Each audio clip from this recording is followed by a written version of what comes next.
Արցվաշենը վերադարձնելու Փաշինյանի խրոխտ հայտարարությունը իրականում բազմաթիվ մարդկանց անտուն թողնելու մասին է։ Արցախից հետո լավ են սովորել։ Անընդհատ խոսում են Ադրբեջանին տարածքներ ոչ թե իբր հանձնելու, այլ վերադարձնելու մասին, բայց իրականում բզկտում, քրքրում են Հայաստանի անվտանգության ամբողջ համակարգը։ Ու ես հիմա ձեզ կոնկրետ օրինակով, ապացույցով ցույց կտամ, թե ինչ է սպառնում Հայաստանին, եթե տեղի ունենա անկլավների, տարածքների փոխանակման այս արհեստական ծրագիրը։ 2020 թվականից հետո Ադրբեջանը ինտենսիվացրեց Տիգրանաշենի, Արցվաշենի, Տավուշում ինչ-որ անկլավային գյուղերի, տարածքների փոխանակման վերահսկողության հանձնման ծրագիրը։ Դրանից հետո Փաշինյանը ԿՊԱ-ականները իրար հերթ չտալով անընդհատ խոսում էին սրա մասին, բայց իրականում սա ամբողջ Հայաստանը շրջափակման մեջ գցելու, մեր սահմանները ավերելու, բզկտելու ծրագիր է, ռազմավարական անվտանգության առումով անդառնալի խնդիրներ են առաջ գալու։ Օրինակ, արգելափակվելու է մեր միջպետական ճանապարհներից մեկը, ամենագլխավոր,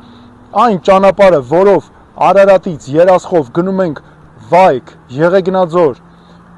Ջերմուկ, Գորիս, Կապան, մեր մյուս բնակավայրերը, նորից էլի տանելու են սարերի մեջով, անտառների մեջով, երկրի խորքով ճանապարհներ անցկացնեն ու քայքայեն մեր անվտանգությունը։ Տավուշում ինչ է տեղի ունենալու։ Հիմա ես ձեզ կոնկրետ ապացույցով ցույց տամ։ Տեսեք, սա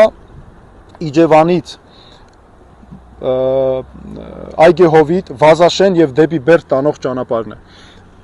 Խոսքը եթե վերաբերում է օրինակ այս Սոֆուլուի նաև իբր Բարխուդարլուի մասին, այստեղ մենք երկու հարևանությամբ ունենք Ազատամուտ եւ Կայան բնակավայրերը։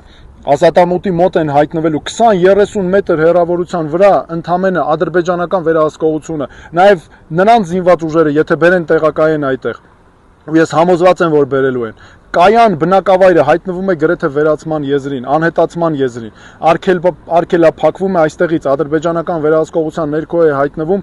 դեպի Այգեհովիտ տանող գյուղը, հետո դեպի Վազաշեն տանողը, ստիպված ճանապարհները նորից էլի կառուցելու են անտառների մեջով, երկրի խորքով, բազմաթիվ բարդություններ պատճառելով մարդկանց, մեր արոտավայրերը, մեր խոթարքները, մեր հողերը հայտնվելու են նրանց վերահսկողության ներքո։ Այստեղ նաև կան ինտերնետ մալուխներ, այստեղ կան ջրի աղբյուրներ, միջպետական ճանապարհներ, որոնք հայտնվելու են նրանց վերահսկողության ներքո։ Եվ հատուկ ուզում եմ նաև ասել, որ ժողովուրդ ջան, ես սա հենց այնպես չեմ խոսում։ Ես այս բոլոր վայրերում մեր մասնագետների հետ եղել եմ,